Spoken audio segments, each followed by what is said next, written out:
You wake up and realize someone else is breathing in your skin. I remember the first time I noticed it, a small wrongness at the edge of a room. I was 23, living in a cheap apartment above a bakery, and the night rituals had become my only company. Microwave hum, the distant clatter of pans, and the thin, patient tick of the wall clock. That night, the light from the street lamp sliced the curtains into a jagged mouth. I thought I heard the house breathe back. I should tell you who I was then. A careful person who cataloged safety in routines. Lights left on, door deadbolt checked twice, the kettle set to whistle at 2 in the morning. I had friends who joked I treated life like a checklist. Maybe that's why the first differences felt like prankish glitches. A toy misplaced, the smell of smoke when nothing was burning, a shadow that sat in the corner and listened. Little things that made me tighten the loop of control, then pull the covers up like armor. The doll came later. I found it wrapped in a towel in the bathtub of my upstairs neighbor's unit when I went to borrow sugar. It was a homemade thing, threadbare limbs, striped socks, a painted mouth that had been washed half away. I thought it belonged to the neighbor's niece.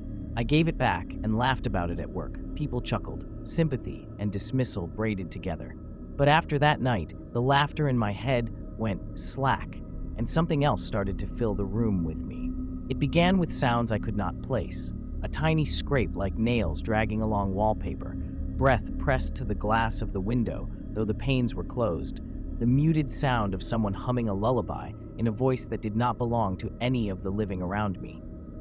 Once, I found my reflection in the bathroom mirror, and for a half second, the face was wrong, stitched, grinning with a soft, featureless mask. I stared until the watery film of sleep cleared, and my real face stared back, eyes accusing me for looking away. Sleep became a thin onion of waking moments and shallow dreams. I would wake at 3:17 a.m. with the impression of small hands fidgeting at my throat, or the weight of a presence on the bed that wasn't mine. The apartment seemed to rearrange itself overnight. Chairs shifted, a photograph turned face down, the faint dust of many afternoons rearranged in delicate, impossible patterns. I started to keep a notebook by my bed, scribbling each incident like a defiant record against denial. Dates, times, the exact cadence of the humming. It felt like building a fence around something that knew how to slip through. That fence would not hold. The quiet became a pressure.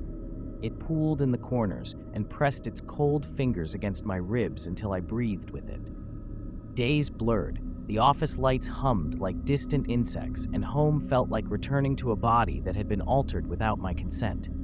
The incidents stopped being small. They organized themselves into a pattern, like someone arranging victims on a table. The doll was not in the bathtub anymore. It was on my kitchen chair, knees dangling, one glassy button eye turned toward the empty sink. Its painted smile had a new line, an eyebrow of stitches that ran like a question mark. I had no memory of putting it there. I started to hear things captured in the wrong order. My name answering me before I called it. Footsteps crossing the hall when I was alone. A soft fabric whisper, as if someone were unwrapping themselves inside the walls. Once, on a night so humid my skin felt slippery, I woke to laughing. The thin, high laughter of a child, and the sound of someone mimicking my breath.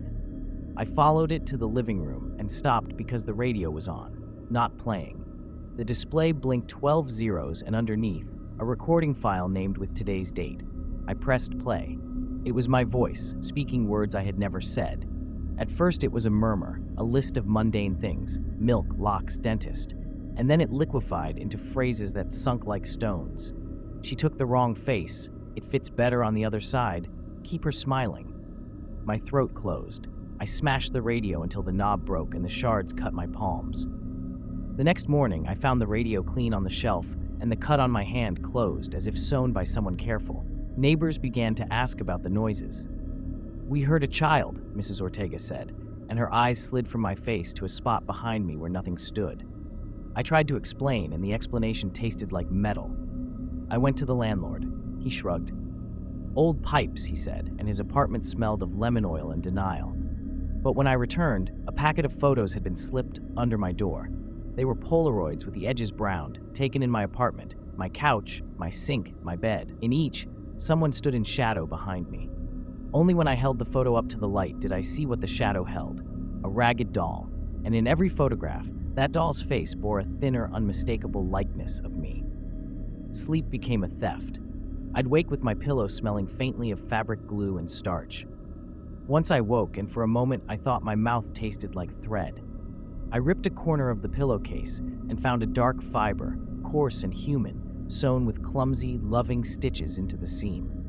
That night I dreamed I was taking off my face in the bathroom, peeling flesh like an old mask, and the face I removed smiled back at me from the towel rack, its eye sockets empty, its lips sewn into a grin someone had drawn and not erased. The twist was not that something wanted me. The twist was that whatever it was had begun to want me in pieces. My voice, my reflection, the heat that made my skin mine. I started to find my belongings rearranged into tiny tableaux. My toothbrush tucked with the doll in the chair, a strand of my hair wound around its wrist like a charm. When I stood before the mirror now, it answered me with a delay, as if consulting another mind. I could feel it working, learning the fall of my jaw, the cadence of my laugh, until one night, in the half-light, my reflection did not return my smile. It was busy practicing mine on its own face. The night stopped being a place to fall asleep and became a room I had to pass through.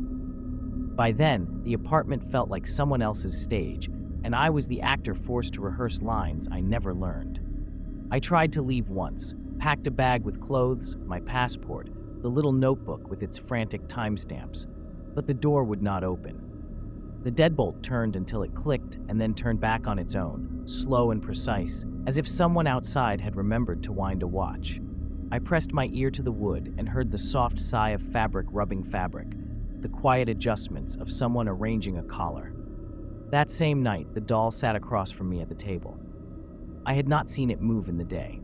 Its button eye reflected the lamp like a tiny, indifferent moon. In the dull light, its seams looked fresh, the thread darker, the stitches closer together, as if someone had been up late repairing a habit. I laughed at it then, a small, brittle sound, because laughter is a thing you try when you want to prove the world is still the world. The laugh made the doll tilt its head. "You shouldn't be here," I said, but the voice that answered was mine folded. It came from the kitchen sink where the dishwater pooled like a small black lake. "You shouldn't be here," it repeated, but softer, like a lullaby mumbled through layers of cloth. My chest compressed until I thought my ribs would fold. The air tasted of old ink and baby powder. I moved closer because you move toward the thing you are trying to measure, as if proximity is knowledge. The closer I got, the more my reflection in the dark window matched the movements of the doll. Hands, small, careful hands, touched my arm. Not fingers like a child's, but mittened, padded, the way a puppet's hands might feel.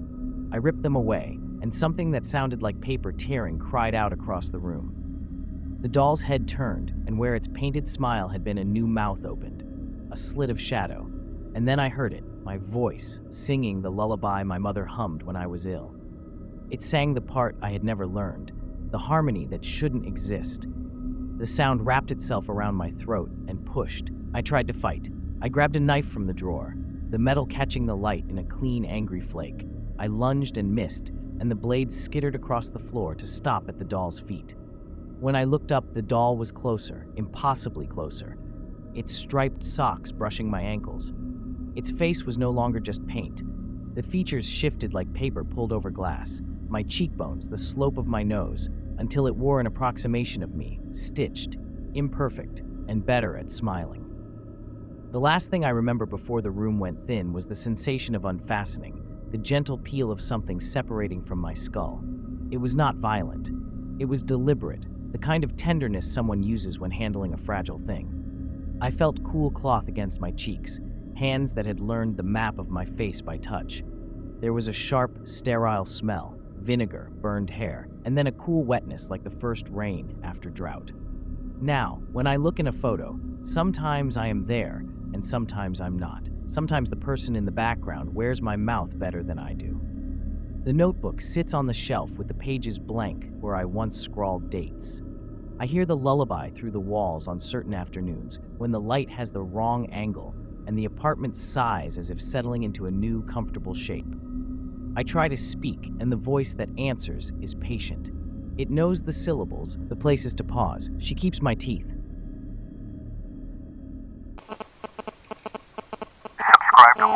part.